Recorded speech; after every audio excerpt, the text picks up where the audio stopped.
jiran dia dapat, nikmat jiran dia dapat.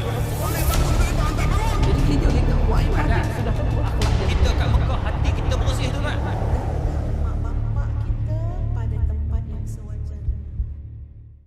Apa? Mak apa? Allah. Buat beli wayar aku tadi.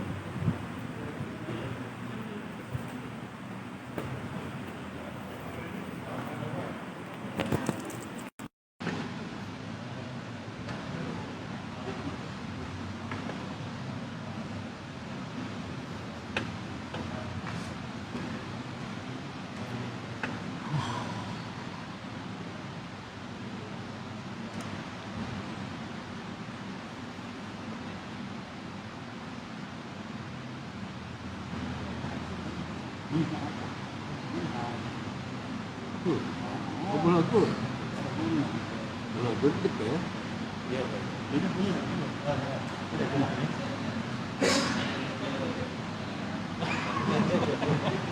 Lain kali dapat ambil kita dah.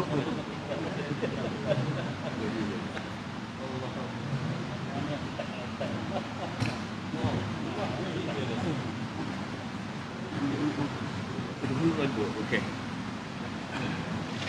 Ya, tak ada.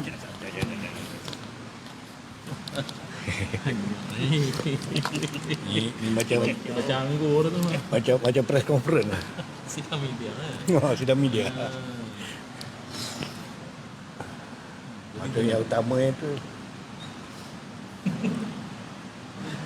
Wih, anggur dah. Kawan tak muat ni. Kawan single atas. GSP punya atas. Boleh. Okey. Janji. Okey, Boleh. Tak cabut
Assalamualaikum warahmatullahi wabarakatuh. Bismillahirrahmanirrahim. Alhamdulillahi rabbil alamin. Wassalatu wassalamu ala Rasulillah wa ala alihi wa sahbihi ajma'in. Qala rabbi shrah li sadri wa yassir li amri wahlul 'uqdatam min lisani yafqahu qawli. Allahumma aftah lana qulubana fi talabil ilmi warzuqna ikhlasu fihi wal amalu bihi wan nashru bihi hatta ya'tiyana al yaqin. Amin ya rabbal alamin. Amma ba'du.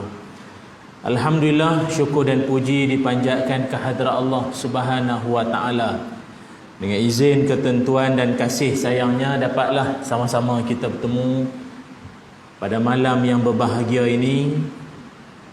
Selesai solat fardu maghrib secara berjamaah sebentar tadi, dan seterusnya kita duduk-duduk seketika untuk sama-sama mengingatkan diri kita.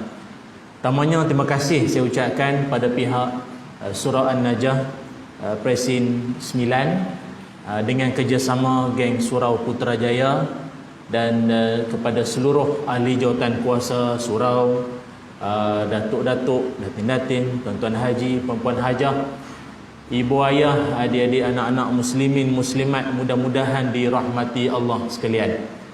Alhamdulillah, syukur pada Allah Subhanahu wa taala, pada hari ini kita akan berkongsi suatu tajuk sebagaimana yang telah disebutkan ataupun yang telah mungkin disampaikan kepada kita semua menerusi WhatsApp maupun Facebook. Tajuknya adalah tentang selangkah menjadi pendakwah. Dan kita mengambil kesempatan ni juga untuk kita sama-sama mendoakan sahabat-sahabat kita di negeri-negeri yang terlibat dengan bencana banjir, khususnya di Pahang, Perak, Johor dan juga di negeri-negeri yang lain jugalah.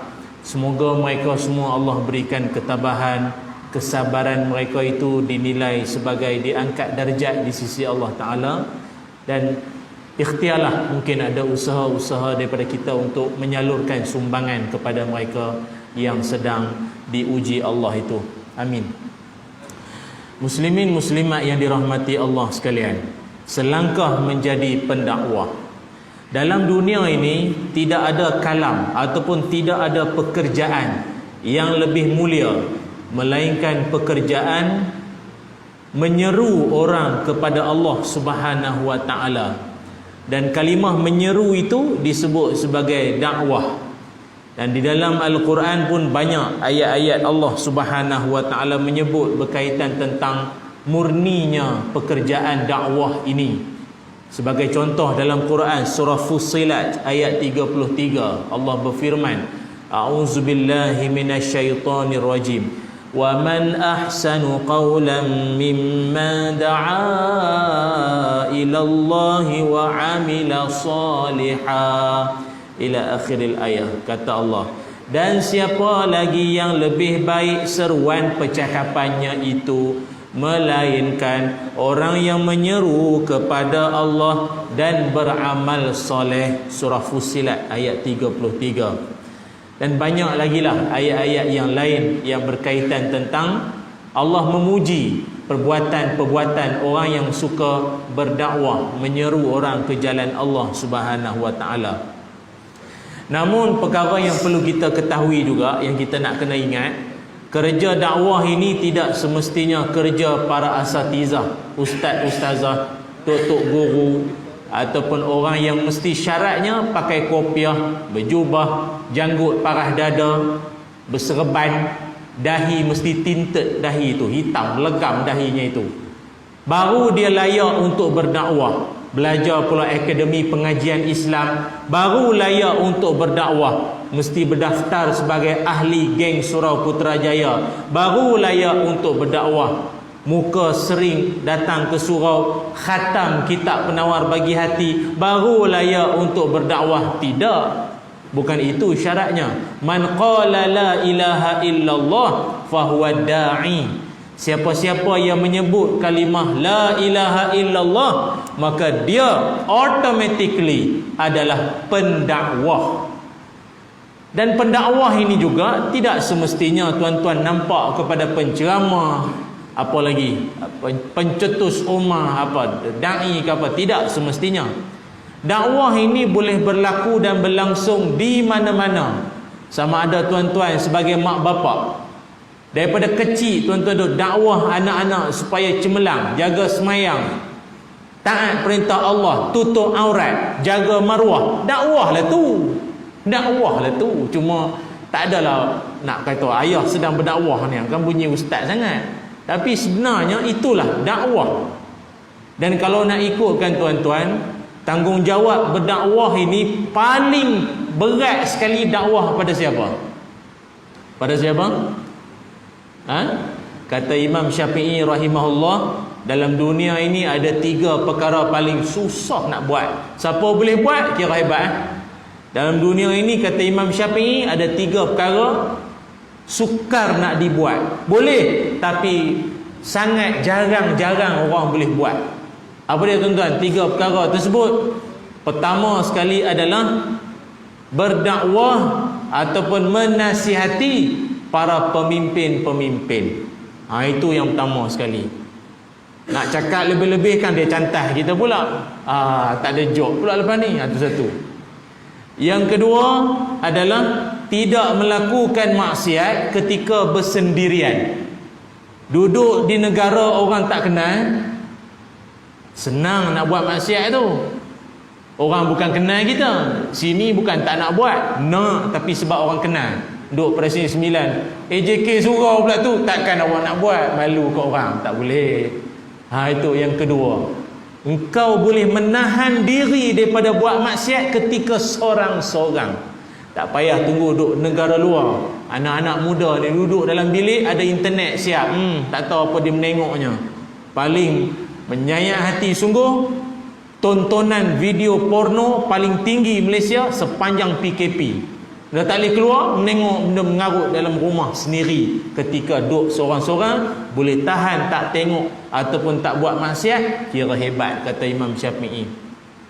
Dan yang ketiganya adalah, benda yang paling sukar sekali adalah menyampaikan nasihat kepada ahli keluarga sendiri.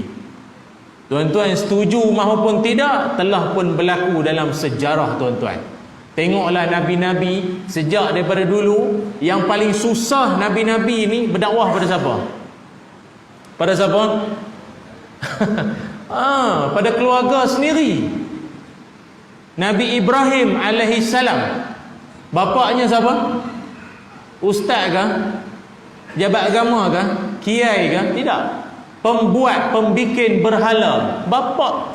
Orang kata kalau dah anak tu Nabi, bapak tu kot mufti ke ulama besar dah. Bapak buat berhala. Siapa lagi? Nabi Lut alaihi salam, isterinya sendiri curang pada dia, belot pada dia, pakat dengan musuh untuk hapuskan suami sendiri, bini sendiri. Tak boleh pakai bini macam tu. Nabi Nuh alaihi salam, siapa? Anak dia nama Kan'an, disuruhnya naik ke kapal, dia tak mau. Anak dia kata tak mau ikut bapa. Anak Nabi, bukan anak penceramah, anak Nabi, melawan, tak nak dengar cakap. Apa itu kata dakwah pada keluarga ni bukan senang. Ingat senang ayah pandai ceramah, anak tak jadi, nak buat macam mana? Dalam orang tua-tua kata dalam pisang sesikat pun ada, bukan semuanya menjadi, kan? Siapa lagi? Nabi Muhammad sallallahu alaihi wasallam berdakwah pada siapa? Paling susah. Pak menakan, pak saudara, paman-paman dia itu, dia punya pak saudaranya itu, kan? Abu Lahabnya dan yang lain-lain itu semua lawan, tak dengar cakap. Dulu kecil-kecil zaman belajar pergi Mesir, kita orang sponsor bagi duit sumbangan, balik nak ceramah kita pula suruh tinggal judi, arak, semua kata haram bagai. Tak payah pun nak ajar, kau pergi belajar dulu, kita yang sponsor. Nak pandai ceramah ke orang. Dan benda tu memang saya sendiri pun lalui. Saya tidaklah kata keluarga kita elok sangat, tapi saya nak beritahu tuan-tuan, macam saya sendiri pun kadang ada kala-kalanya tu balik ke kampung, pak-pak saudara minta juga buat kuliah. Ini pak saudara ramai dengan Pak Long, dengan Pak Teh, Pak Enjang semua ada. Dia kata, buatlah kuliah sikit, ceramah TV, radio boleh, takkan ke kampung sendiri tak boleh? Sikit lah. Dia cuik kita suruh kuliah sikit. Bukan tak boleh ceramah tuan-tuan. Kalau yang dah depan ni semua Pak Long, Mak Long, Mak Teh, yang dulu masa kita kecil-kecil, selipar dia kita curi, anak dia kita tumbuk. Hari ni kita nak ceramah, bertakwalah kepada Allah. Pak Long bertakwalah kepada Allah. Bukan dia tak nak dengar, tapi jauh dalam sudut hati dia, Allah yang tahu. Ini ceramah kat orang dulu kau dah. Betul tak? Sejak balik Mesir jadi elok apa dulu. Bukan senang nak dakwah pada keluarga sendiri, bukan senang. Ceramah dengan orang lain boleh Hatta kalau ada satu orang suami, kalau jenis suami dan dia tu juga penceramah jenis cakap serupa bikin, okey lah. Tapi sembang dengan orang pandai, dengan isteri sendiri pun tak settle, nafkah ngapa tak selesai, tiba ceramah kat depan, bini dia duduk belakang. Tuan-tuan semua, kita mesti sayang isteri kita.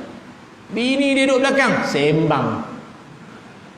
Sayang bini, ajak pergi alam anda pun bising, ngamuk. Bini dia tahu lah, awak punya cerita semua dalam poket, sembang sayang bini. Macam mana nak ceramah dengan isteri sendiri?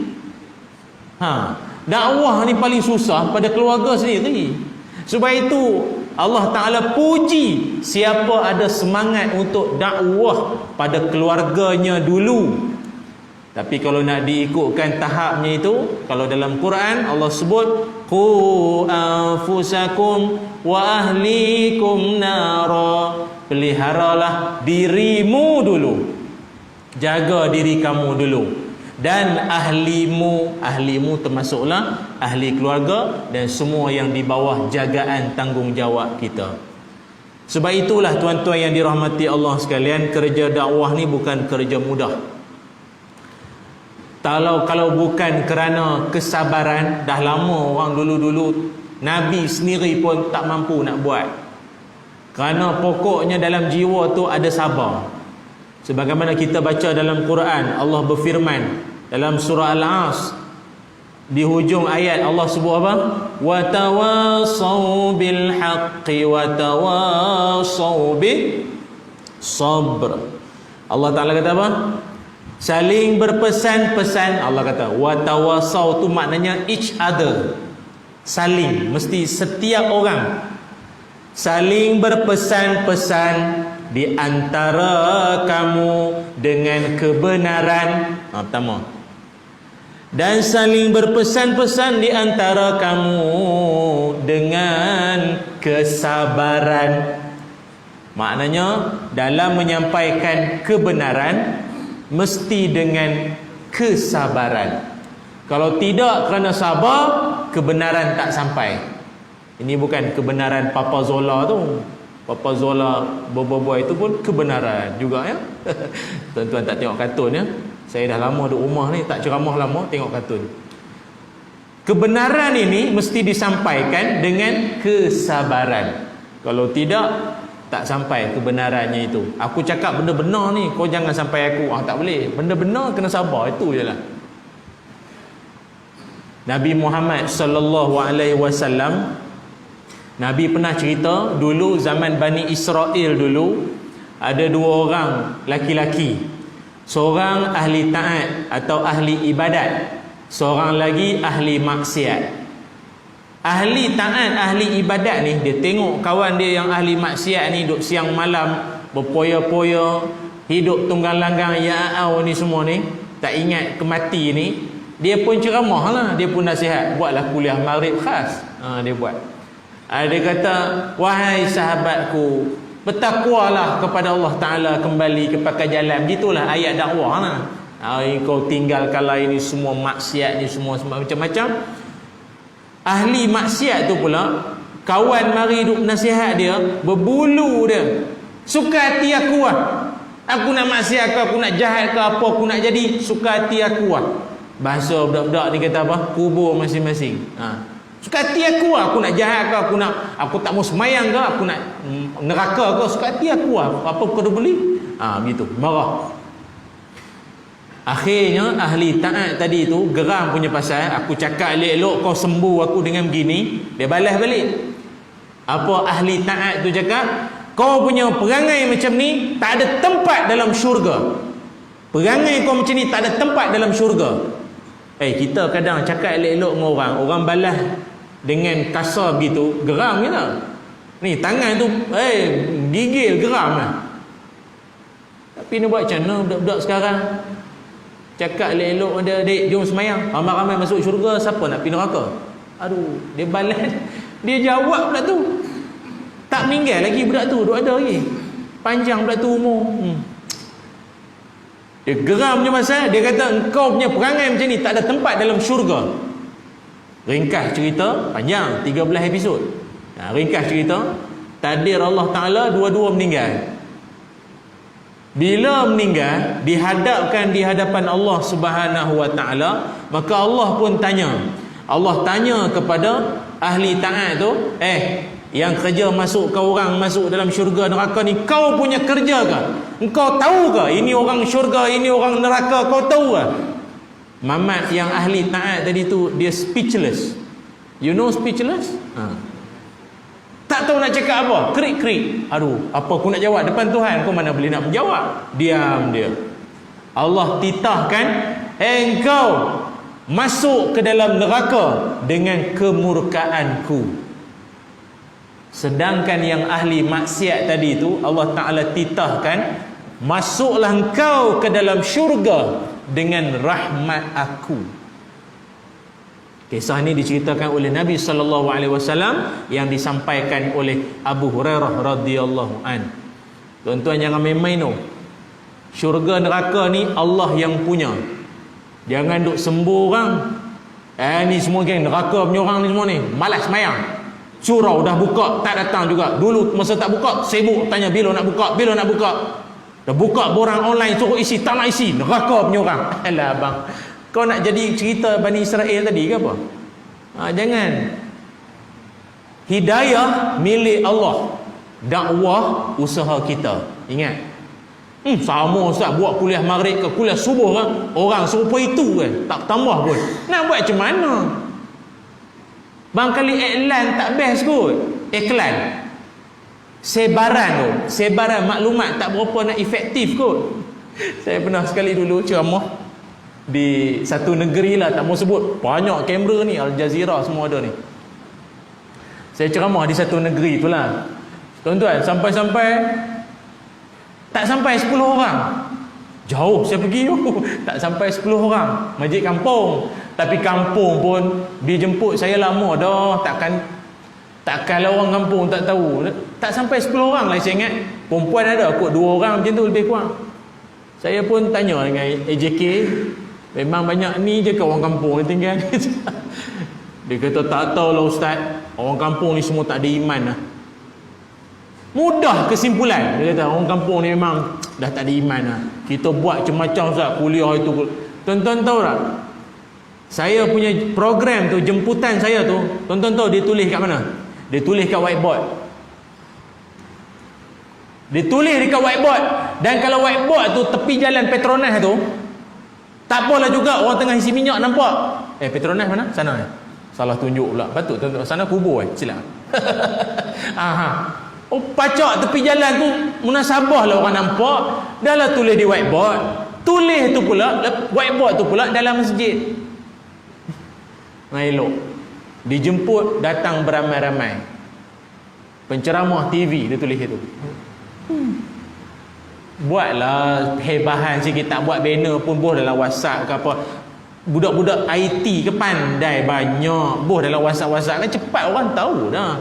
Kadang-kadang kita ni buat benda betul, tak betul-betul lah. Ramai orang buat benda betul, tak betul-betul.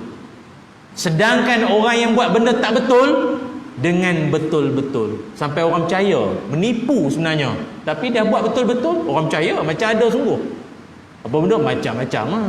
Orang percaya macam ada sungguh. Kita buat benda betul ni tak betul-betul. Setakat asal buat. Itu. Sebab tu tuan-tuan, dalam dakwah ni kreativiti tu penting. Kita ni selain daripada kena ada kesabaran dalam menyampaikan kebenaran, mesti ada cara yang benar untuk menyampaikan itu. Sebab itu tuan-tuan yang dirahmati Allah sekalian, cuma satu yang menjadi kerisauan dan kebimbangan kita sejak akhir-akhir ini ialah, iaitu apabila munculnya golongan-golongan yang mereka ini sering nampak berdakwah di sana sini, tetapi kita sebagai masyarakat sendiri bagaikan keliru. Dia ni betul ke ustaz? Daripada start dia bagi salam tadi, mengutuk orang sampai habis. Dia kata ustaz tu tak betul, ini sesat ni apa. Tak tahu dia mengata orang sampai habis. Ni bahaya juga tuan-tuan, jenis-jenis macam ni. Dia kata tuan-tuan, saya ni bukan nak membawang, tapi kan tak malu cakap di meja kuliah tu, boleh cakap macam tu, mengkutuk, melaga-laga ke orang macam-macam. Jadi kita masyarakat pun jadi keliru. Yang sebenar-benar pendakwah ni perangai dia apa ustaz sebenarnya? Nampak kepiah atas kepala, mulut maki orang sedia pun ada, maki, kutuk pun ada. Dia kata ustaz, dia kata tuan-tuan minta maaf, saya ni kalau geram maki orang, jenis macam tu. Saya pun tak faham. Ramai pula tu suka dengar dia. Kata dia, cukuplah ramai kamera ni. Jadi tuan-tuan, saya fikir macam inilah. Nabi Muhammad sallallahu alaihi wasallam telah lama berpesan kepada kita bahawa kelak nanti di akhir zaman akan muncul beberapa golongan-golongan yang golongan ini supaya kita janganlah sampai tersalah pilih. Antara yang pernah Nabi menyebutkan min asyratis sa'ah ay ya'luwa tuhutul wu'ula. Kata Nabi, tanda-tanda dunia nak menuju kiamat ialah apabila munculnya golongan yang dipanggil sebagai tuhut yang akan duduk atas wu'ul. Apa pula maksudnya ini? Dihuraikan oleh para alim ulama, tuhut wu'ul ini adalah golongan-golongan yang hina. Orang yang dia ni statusnya itu duduk di bawah-bawah saja, tetapi dia ini diangkat sebagai orang-orang soleh. Tak tahu, bangkali pandai ayat kot, cakap sedap sangat, orang suka dengar. Nak kata ilmu latar belakang belajar di mana pun tak tahu dia ni. Tiba-tiba panggil bercakap di hadapan orang, bahaya. Atau dalam hadis yang lain juga Nabi Muhammad sallallahu alaihi wasallam, Nabi pernah menyebutkan tanda-tanda dunia ni nak menuju kiamat, ataupun kalian semua akan bertemu dengan tahun-tahun yang penuh dengan tipu daya. Nabi kata akan munculnya golongan ruwai bidah. Apa makna golongan ruwai bidah? Iaitu golongan yang dia ini bodoh. Bodoh, yang cakap bodoh ni bukan Haji Bakhir saja. Bodoh, bodoh. So ketuk tampi, labu-labi.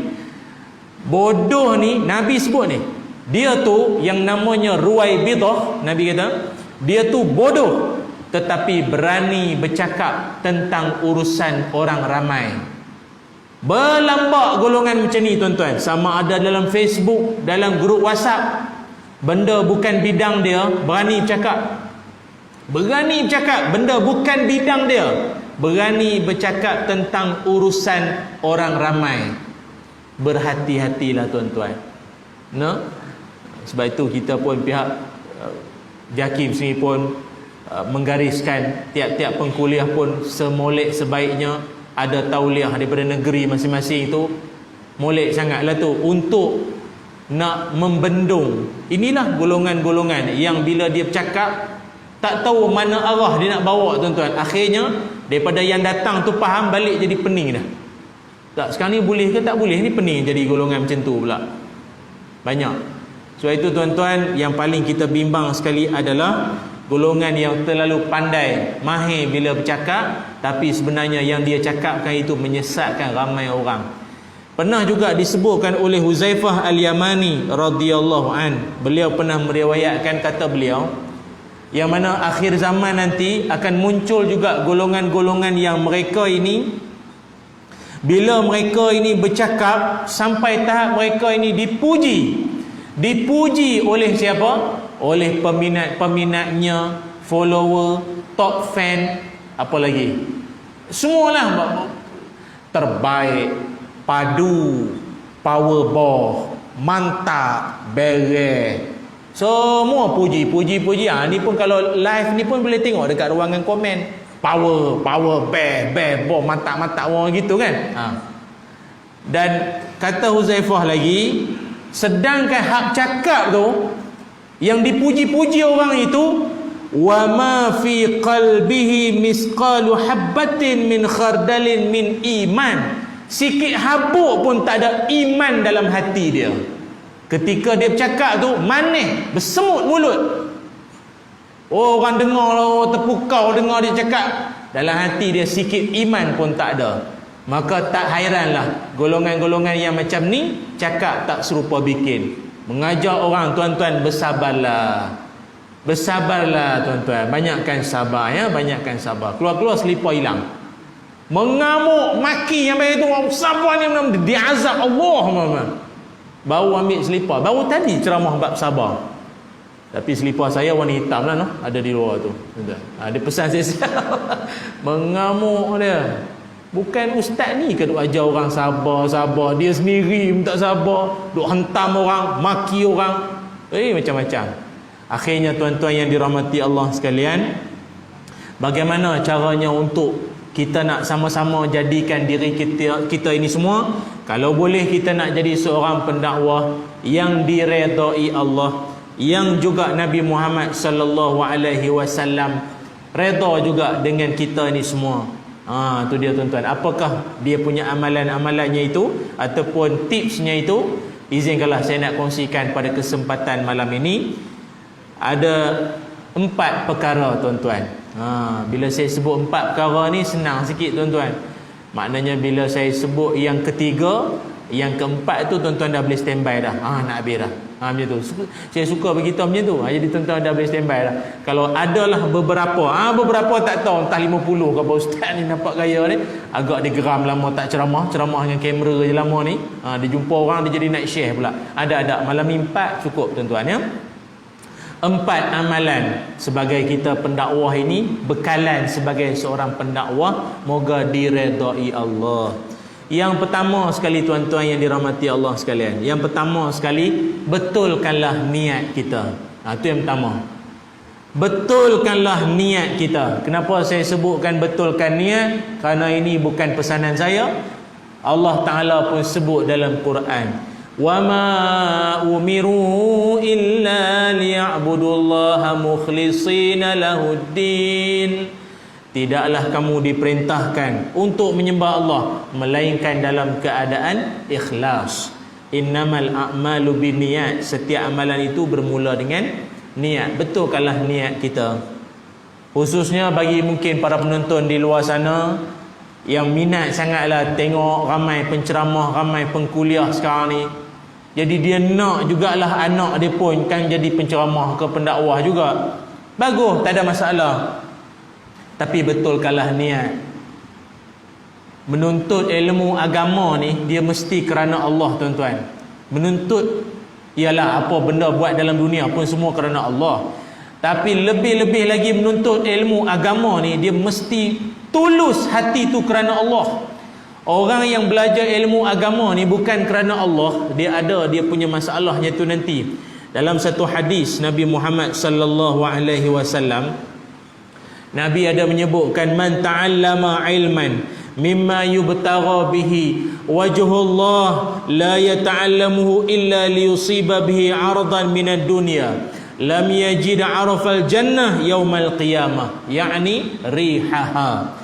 Kata Nabi SAW, siapa-siapa yang menuntut ilmu, yang sepatutnya menuntut ilmu, khususnya ilmu agama ni kerana Allah, tapi dia menuntut tu sebab dia nak mencari keduniaan, fulus, al-fulusu. Sekarang ni bukan setakat fulus saja, dia mau cari like, dia mau cari subscriber, dia mau cari follower, dia mau cari keduniaan. Maka kata Nabi SAW, puak-puak ni takkan dapat mencium bau syurga. Kalau dah mencium bau syurga pun tak boleh, apatah lagi memasukinya. Allah marah sungguh orang yang jenis belajar agama tapi bukan kerana Allah, seolah-olah tipu Allah Ta'ala. Kau tipu Allah seolah-olah. Tuan-tuan, kita dalam hidup kalau kena tipu dengan orang, geram. Percayakan dia selama ni, ini dia balas kat kita. Pasangan kita ke, anak sendiri ke, apatah lagi yang menipu tu pemimpin pula. Rasa tertipu, geram betul. Allah, orang yang belajar ilmu agama bukan kerana Allah, seolah-olah menipu Allah Ta'ala.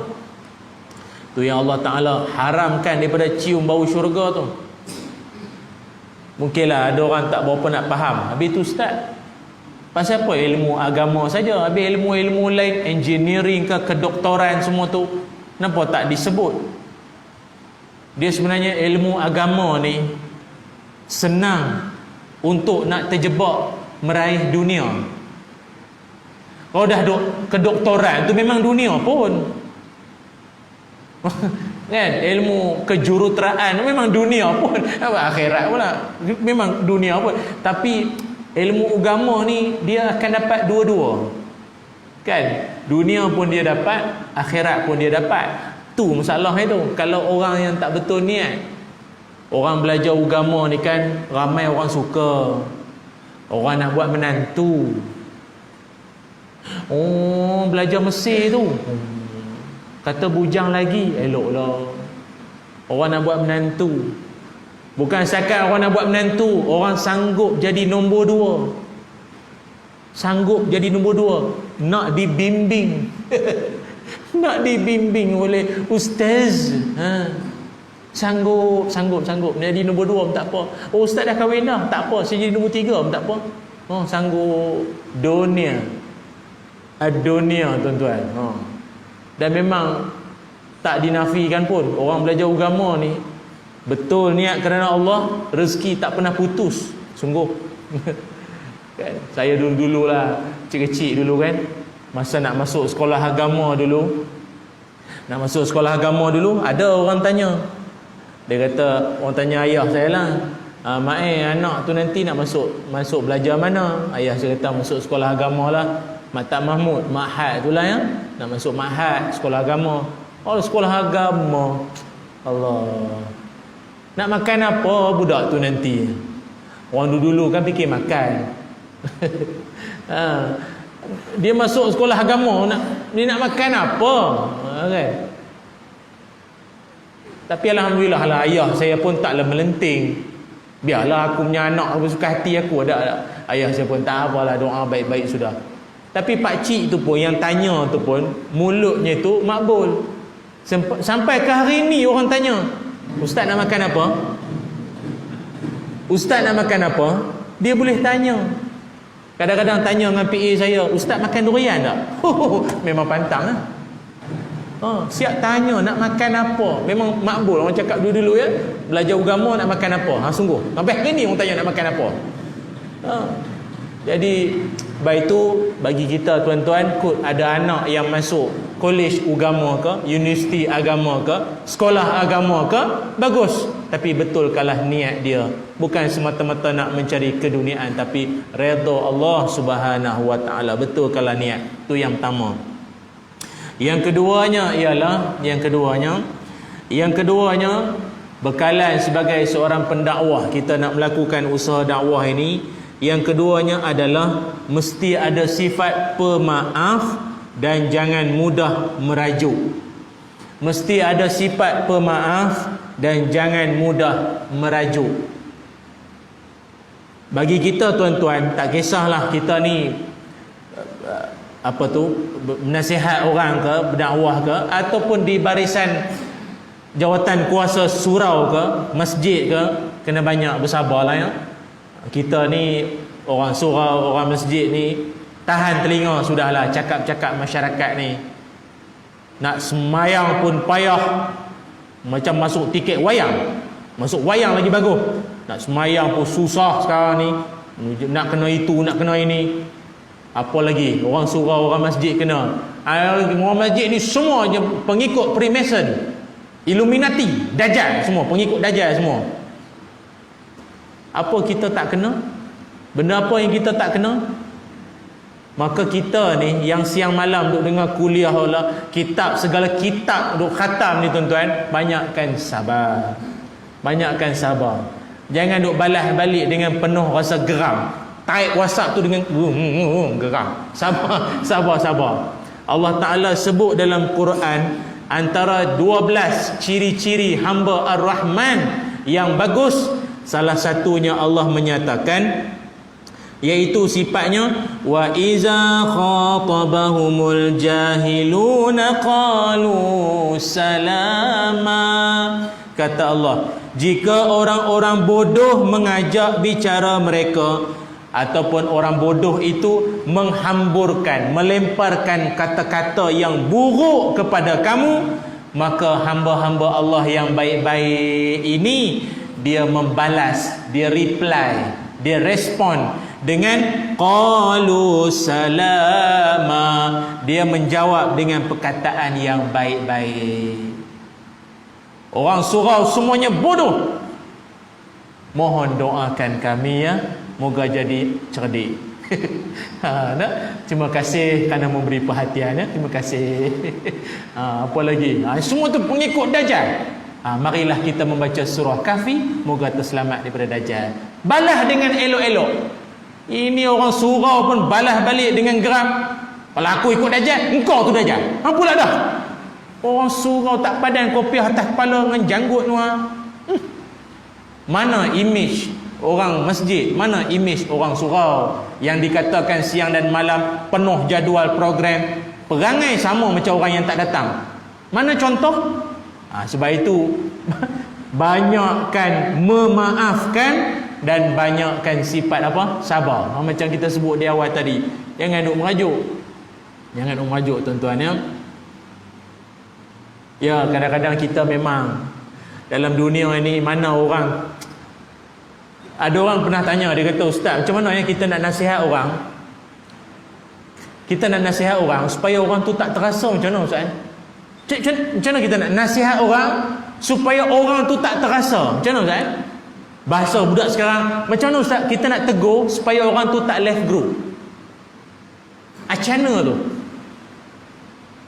Tuan-tuan, dalam dunia ini tak ada cara lain melainkan dia wajib terasa. Orang yang terasa itu tanda hati dia hidup. Betul tak?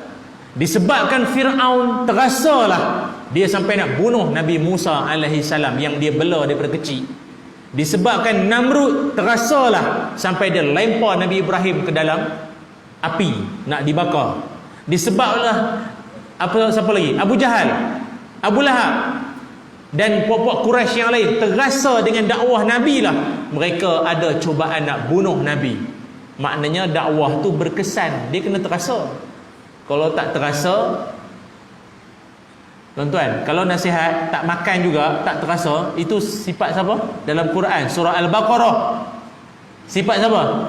Nasihat tak makan. Macam tu Innal ladzina kafaru sawa'un 'alaihim a'anzartahum am lam tunzirhum la yu'minun. Kata Allah, sesungguhnya orang-orang kafir itu, sama ada engkau ceramah kat dia, kau nasihat kat dia, kau buatlah macam mana pun nak menyedarkan dia, sama saja, tak berubah juga. Itu jiwa orang kafir. Jadi kalau kawan-kawan kita ni setakat kita tegur dia terasa hati tu, okey, itu tanda hati dia hidup. Orang kalau hati dia mati, susah juga. Dia tak makan zaman, susah. Jadi,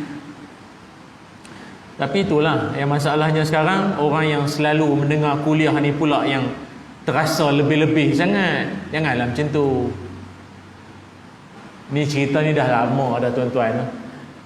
Dulu masa saya kecil-kecil dulu ada satu orang Tok Bilal ni, dia azan, dia laungkan azan. Masa tu dia azan subuh, as-salatu khairum minan naum.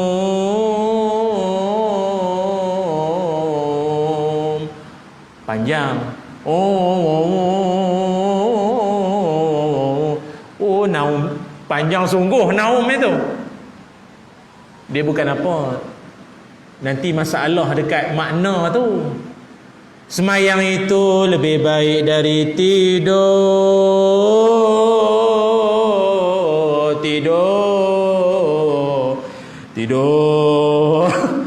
Tidur panjang daripada semayang. Itu salahnya. Jadi marilah seorang budak ni belajar sanalah belah-belah timur tengah sana. Dia dah dengar lama dah kan, dia cakap elok lah. Dia kata, "Pak Haji, minta maaf, dia pun beradab lah, beralah cakap itu. Saya budak baru belajar, kalau salah tolong tunjukkan sorong papan, tarik papan." Berpantun ni punya nak jaga hati orang tua. Kawan azan berpuluh tahun dah. Naum tu tak boleh panjang sangat. Jangan panjang sangat. Makna jadi macam tadi tu lah. Pak Haji tu agak dia marah kot. Dia kata, "Tak apa lah. Kalau kau sedap, kau azan lah. Kau sedap kan? Kau azan lah." Ni bukan cerita sedap. Saya nak bagi tahu tu je lah. Pendek sikit, jangan panjang meleret, panjang sangat. Dah. Kau sedap, kau azan. Aku azan selama ni, tak ada seorang pun tegur kau tiba-tiba pandai. Aku pergi azan, kau kan sedap, pergi azan. Tuan-tuan tahu apa jadi? Saya ingat cerita tu habis kat situ. Pak Cik Tok Bilal tu sudah tidak kelihatan lagi di masjid tu, dan tidak lagi pergi ke masjid tu, dia pergi qaryah lain. Kecil hati. Dia kecil hati. Orang jumpa dia di pasar tani, orang kata dia, Haji, mana azan kan? Tak, suruhlah budak tu, dia kan sedap. Aku orang tua, suruh tak sedap, tak pandai azan, suruh dia. Hati tisu. Sikit mau terasa hati sentak. Pelik Tuan-tuan, dalam dunia ni kalau semua orang perangai macam tu, syaitan bertepuk tangan. Bagus. Dah tak laung lagi dah azan atas dunia ni. Tegur sikit tak boleh. Jangan macam tu. Kita dalam dunia ni, orang tegur tanda dia sayang. Dan kita pula bila ditegur, terima kasih. Kalau tidak, berpanjanganlah kita mungkin dalam kesesatan. Kalau tidak kerana teguran dia, terima lah. Apa masalah? Oh, terima kasih lah. Saya ni orang tua, kadang pitching napas panjang tapi ilmu tak berapa ada. Terima kasih banyak lah. Itu selesai. Ajak minum teh tarik, selesai masalah. Duk panjang-panjang cerita tak boleh macam tu. Sebab itulah saya berpesanlah pada diri saya dan kita semua, jangan sampai merajuk dalam melakukan perkara-perkara kebaikan. Cuma dalam masa yang sama saya pun berpesan jugalah bagi kawan-kawan kita yang berdakwah ke menyampaikan nasihat ke orang ni pun, cara tu kena elok lah. Orang yang main sembuh, tengoklah kadang dia tu orang tua, orang ada pangkat, ada jawatan, mesti ada cara. Mesti ada cara. Tu imam kita pun, imam kita kot kalau kain dia koyak sedepa, patut rasa berangin sejuk kan. Tengok tu imam gitu dah. Bolehkah kita terajang punggung dia? Bolehkah terajang punggung dia? Ini namanya nahi mungkar, mencegah kemungkaran. Ubahlah dengan tanganmu, bukan tangan kaki terajang tu kan. Sepatutnya lepas rukuk i'tidal. Tak, dia terus sujud. Dia terus sujud. Terajang punggung tu imam. Apa punya imam? Boleh ke macam tu? Tak boleh. Subhanallah. Pakai tasbih. Ada cara. Ada cara. Orang ada jawatan, kita kena ada cara dia. Menasihat dengan caranya. Bukan sembuh tak tentu arah. Tak boleh buat perangai macam tu. Ini cerita lama dah tuan-tuan. Banyak cerita pula kita malam ni tuan-tuan. Tak payahlah, lain kali lah. Saya pun masa terhad ni. Lain kali lah cerita lain. Itu pun kalau panggil lah. Itu yang kedua. Yang ketiganya tuan-tuan. Yang ketiganya buat bekalan para pendakwah sekalian. Yang ketiganya ialah kita ni dalam hidup mestilah cakap serupa bikin. Mesti cakap serupa bikin. Yang kita duk pesankan orang, yang duk menasihatkan orang tu, kita yang cakap ni pun kena beringat juga. Oh, pandai cakap ke orang, sendiri pun tak beramal.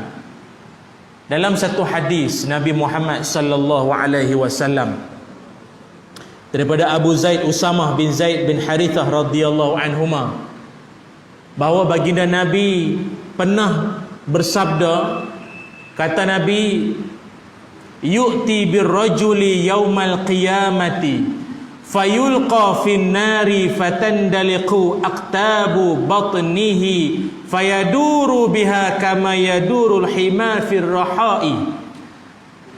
Kata Nabi sallallahu alaihi wasallam, nanti kelak di hari kiamat, dengar tuan-tuan di hari kiamat akan didatangkan seorang lelaki, yang mana laki-laki ni dia dilempar ke dalam api neraka. Dilempar masuk dalam api neraka, sampailah orang yang dilempar tadi tu, laki-laki tu dilempar masuk dalam neraka,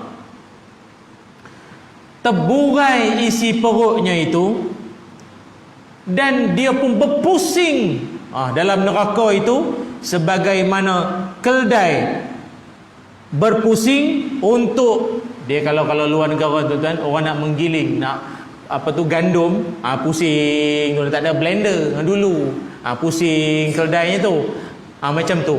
Satu orang laki-laki dia lempar masuk dalam neraka, berpusing dalam neraka, terburai isi perut, sampaikan fayajtami'u ilaihi ahlun nari fayaquluna ya fulan malaka.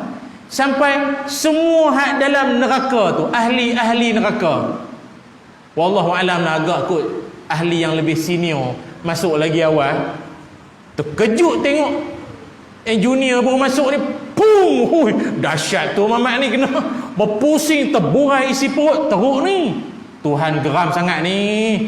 Kawan lain semua duduk dalam neraka, baru terburai semua, pecah semua. Yang dia awal-awal lagi kena lempar betul ni. Tuhan marah ni. Tapi di saat itu ahli neraka ni macam kenal orang yang baru dilempar masuk dalam neraka tu. Ya fulan, malaka? Hello brother, apa cer? Brother tak brother tuan-tuan, orang tu bukan orang sebarangan. Alam takun ta'muru bil ma'rufi wa tanha 'anil munkar. Ustaz, ustazah, syekh, bukan dulu ustaz suruh kami melakukan kebaikan dan tinggalkan kemungkaran, kan? Yang main-main tuan-tuan, pendakwah pun masuk neraka. Dahsyat. Maka akhirnya penceramah tu pun jawab balik. Dia kata, fayaqulu bala, of course, betul lah tu. Memang saya dulu di dunia saya suruh kalian semua melakukan kebaikan, tinggalkan kemungkaran. Akan tetapi kuntu amuru bil ma'ruf wala atihi, akan tetapi aku pandai suruh korang semua buat benda baik, aku sendiri pun tak buat. Duk kempen ke orang, jomlah bersedekah, aku sendiri pun tak bersedekah. Aku kempen so taat pada mak bapak, sayangi keluarga, aku sendiri pun tak buat. Wala atihi wa anha 'anil munkar wa atihi, aku sendiri suruh kalian semua tinggalkan maksiat, aku sendiri kepala maksiat, aku sendiri yang duk buat. Aku suruh kalian semua janganlah duk mengumpat orang, jangan duk cerca orang, jangan duk maki orang. Aku pun dalam grup-grup dalam grup penceramah pun aku pun duk maki orang juga. Aku pun dalam grup ustaz-ustaz pun duk maki, duk mengumpat ustaz lain pun juga. Aku juga duk mengumpat AJK surau juga. Gitulah tuan-tuan, hadis muttafaqun alaih, riwayat Imam Bukhari, Imam Muslim.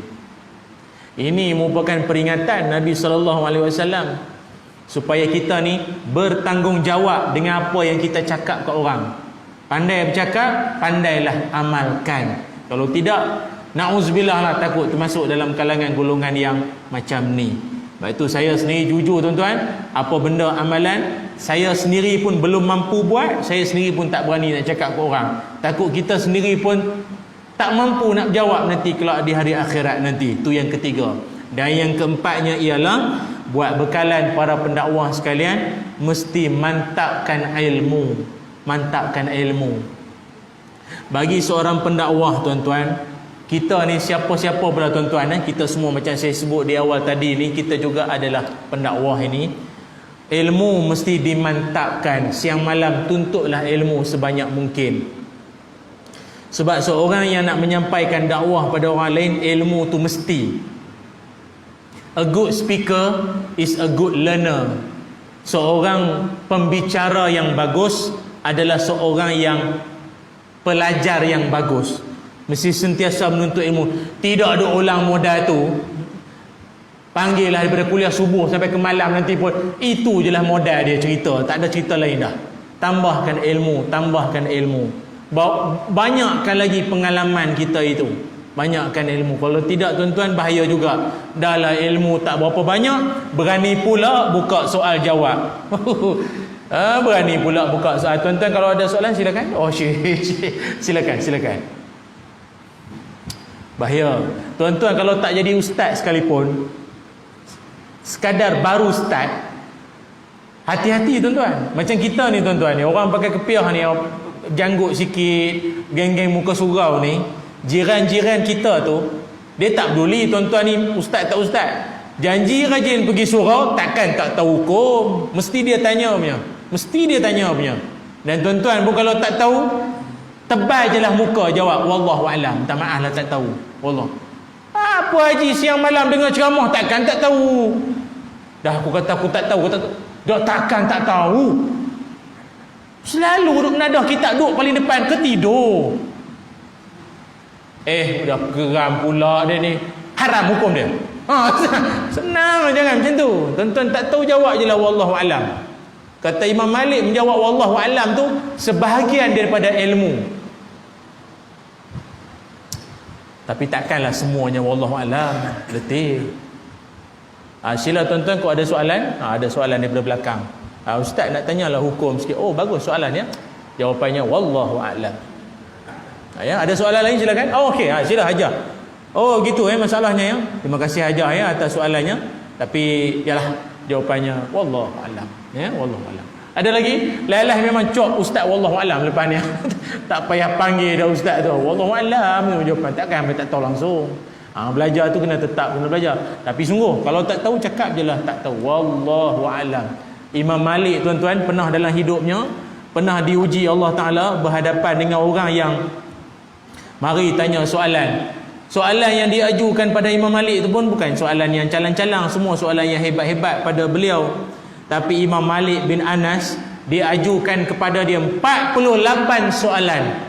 Namun Imam Malik bin Anas hanya menjawab 32 soalan saja. Selebihnya dia kata apa? Wallahu a'lam. Yang tanya soalan tu bukan orang dekat-dekat. Jauh yang datang tu, Kok Diang, Sungai Tiang, Tambun Tulang, Mersing, jauh yang datang. Mersing tak boleh banjir. Jauh sangat datang tanya soalan. Bayang datang jauh. Awak jawab wallahu a'lam. Letih kawan, tiket bas boleh jauh datang. Naik train berapa kali, naik bas lagi. Wallahu a'lam jawabnya. Imam Malik kata wallahu a'lam. Tu je lah. Itu. Sebab itu ada setengah-setengah. Barangkali kita kata apa, yang muda-muda ni gairah sangat kot agak nak jawab soalan. Semuanya dijawabnya itu. Dah bila jawab tu kalau betul berpandukan jawapan yang betul tak apa, habis menyesatkan orang. Menyesatkan habis semua orang. Dalam sekarang ni pun ajaran sesat pun dah macam-macam. Dia kata apa? Kalau kita mandi jenazah mesti sampai bersih jenazah tu.